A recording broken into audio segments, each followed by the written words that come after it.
नमस्कार। कारगिल क्लासेज में स्वागत है आपका। यूजीसी नेट पॉलिटी के सिलेबस में जो अपन राजनीतिक तुलनात्मक विश्लेषण जो यूनिट है, फोर्थ यूनिट, उसमें उपागमों के बारे में पढ़ रहे थे। परंपरागत उपागमों में अपन ने देखा लास्ट वीडियो में वैधानिक उपागम, संस्थागत उपागम के बारे में अपन ने चर्चा की और ऐतिहासिक उपागम। आज अपन आधुनिक उपागमों के बारे में चर्चा करेंगे, मॉडर्न अप्रोच के बारे में चर्चा करेंगे। क्या है इसमें देखिए। यद्यपि आधुनिक उपागम कब आए?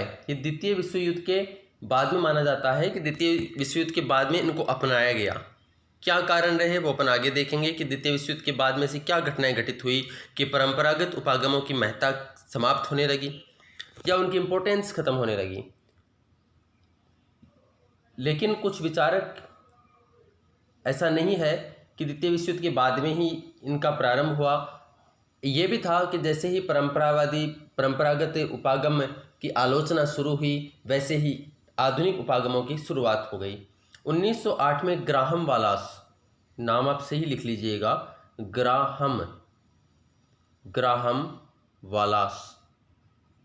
ग्राहम वालास की पुस्तक आई ह्यूमन नेचर इन पॉलिटिक्स, यानी मनुष्य के व्यवहार का अध्ययन मनोवैज्ञानिक तरीके से करने की बात कहता है ग्राहम वालास।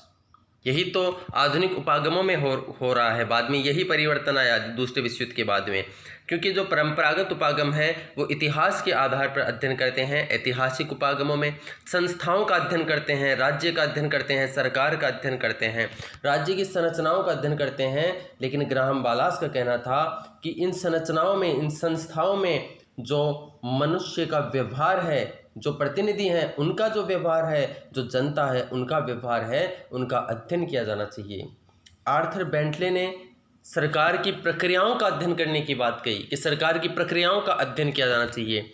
लेकिन वास्तव में द्वितीय विश्व युद्ध के बाद उत्पन्न राजनीति के व्यवहार की विधियों को समझने में नाकाम परंपरागत उपागम के विरुद्ध एक प्रतिक्रिया थी। यानी वास्तव में आधुनिक उपागम क्या है? आधुनिक उपागम एक प्रतिक्रिया है परंपरागत उपागमों के विरुद्ध, और इसीलिए आधुनिक उपागमों का जन्म हुआ। आधुनिक उपागम को आगे इस यात्रा में योगदान देने में जिनका योगदान रहा बहुत ही अच्छा, वो है फ्रेडरिक, लॉर्ड ब्राइस, आलमंड और पावेल, ये अलग अलग व्यक्ति हैं। लूशियन पाई, सिडनी वर्भा, डेविड एप्टर, डेविड ईस्टन आदि ऐसे विद्वान विचारक थे। इनके अलावा विल्किंसन वेंडी की अपन बात करें, बेजफोर्ड ने तो इंग्लिश कॉन्स्टिट्यूशन ग्राहम वालास के पहले भी लिख दिया था, लॉर्ड ब्राइस के पहले बता दिया था, इंग्लिश कॉन्स्टिट्यूशन पर उसने अध्ययन किया था। तो आदि राजनीतिक वैज्ञानिक हैं जिन्होंने राजनीतिक विकास, राजनीतिक संस्कृति, राजनीतिक समाजीकरण जैसी अवधारणाएं दी, जिन्होंने डेविड ईस्टन ने हालांकि व्यवस्था सिद्धांत दिया, लेकिन वो राजनीति के लिए था, वो तुलनात्मक राजनीति के लिए नहीं था। लेकिन वो इतना बढ़िया रहा, इतना अच्छे से दिया डेविड ईस्टन ने कि उसको तुलनात्मक राजनीति में भी उसका प्रयोग किया जाने लगा। वास्तव में व्यवस्था सिद्धांत को संरचनात्मक प्रकार्यात्मक रूप में प्रस्तुत किया आमंड पावेल ने। उसके अलावा मार्क्सवादी, लेनिनवादी जैसी नए उपागमों का विकास हुआ।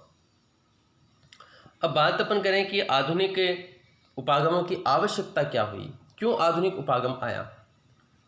तो सबसे मेन रीज़न तो यही है कि हालांकि बात पहले ग्राहम वालास ने की, लॉर्ड ब्राइस ने की, बेजहॉट ने की, लेकिन इन्होंने एक ऐसा वातावरण जनरेट नहीं हुआ कि इनको ख्याति मिल पाती।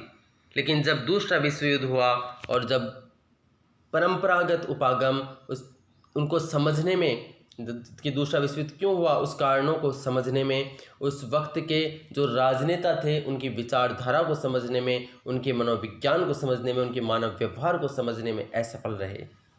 तो उस असफलता के कारण ये जब परंपरागत उपागम की सार्थकता पर प्रश्न चिन्ह लग गया, तब आधुनिक दृष्टिकोण के विकास की बात की जाने लगी। तब बात आई कि ग्राहम वालास ने सही बात कही थी, लॉर्ड ब्राइस ने सही बात कही थी। तो राजनीतिक व्यवहार के नए प्रतिमान आए। दूसरा रीजन, दूसरे विश्व युद्ध के साथ ही जो ब्रिटेन का साम्राज्यवाद था, बहुत सारे देश यहाँ से आज़ाद हुए। तो एशिया, अफ्रीका और मध्य पूर्व में बहुत नए नए देश आज़ाद हो गए। तो उनके अध्ययन के लिए कोई सामान्य सिद्धांत का निरूपण करना आवश्यक हो गया था जो हर देश की व्यवस्था पर लागू हो सके। एक ऐसे सिद्धांत का निरूपण आवश्यक हो गया था जो चाहे साम्यवादी व्यवस्था है, समाजवादी व्यवस्था है, चाहे लोकतंत्र है, चाहे राजतंत्र है, चाहे पूंजीवाद हो, कोई ऐसा सार्वभौमिक नियम आ जाए, कोई सार्वभौमिक ऐसा सिद्धांत निरूपित किया जाए जो हर व्यवस्था में लागू हो। अटलांटिक समुदाय के राष्ट्रों का अंत और अंतर्राष्ट्रीय शक्ति व प्रभाव का उपनिवेशों का और अर्ध उपनिवेशी क्षेत्रों में प्रसार व विस्तार, ये अलग से टॉपिक भी है अपने सिलेबस में दिया हुआ, औपनिवेशिक, उत्तर औपनिवेशिक राज्यों के बारे में।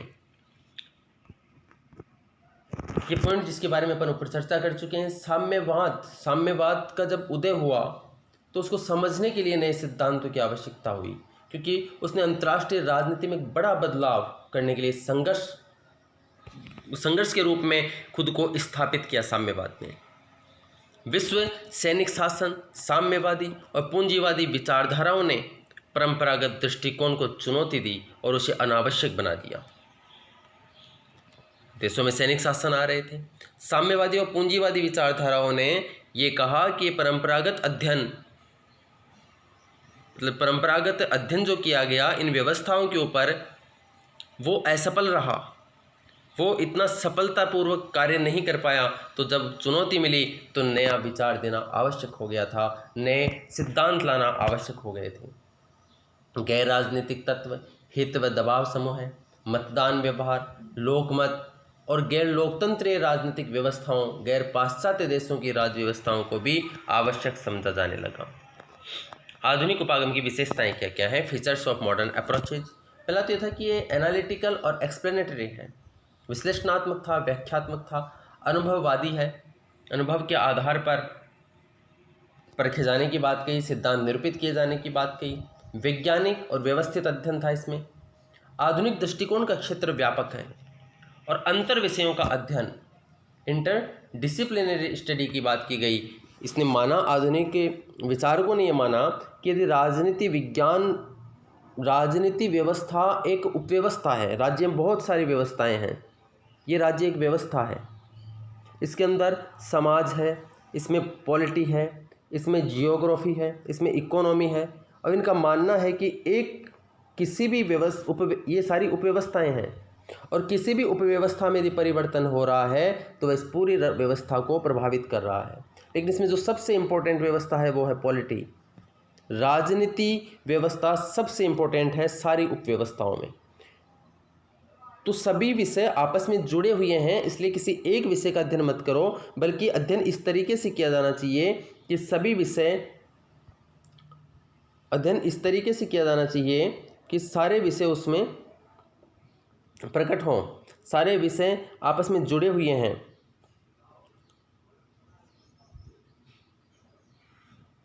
फिर बात आती है मूल्य मुक्त बनाम मूल्य सापेक्ष अध्ययन, कि किसी पूर्वाग्रह से ग्रसित न हो जब अध्ययन किया जाए, व्यवस्था मूलक अध्ययन किया जाए, यानी सिद्धांत उनके जो सिस्टम है, व्यवस्था है, वो उनके मूल में होनी चाहिए। व्यवस्था को, संरचना को ध्यान में रख करके अध्ययन किया जाना चाहिए। और फिर संरचनात्मक कार्यात्मक अध्ययन की बात करता है कि न केवल संरचनाओं का बल्कि संरचनाओं की प्रक्रियाओं का, उनके द्वारा किए जाने वाले कार्यों का भी अध्ययन किया जाना चाहिए।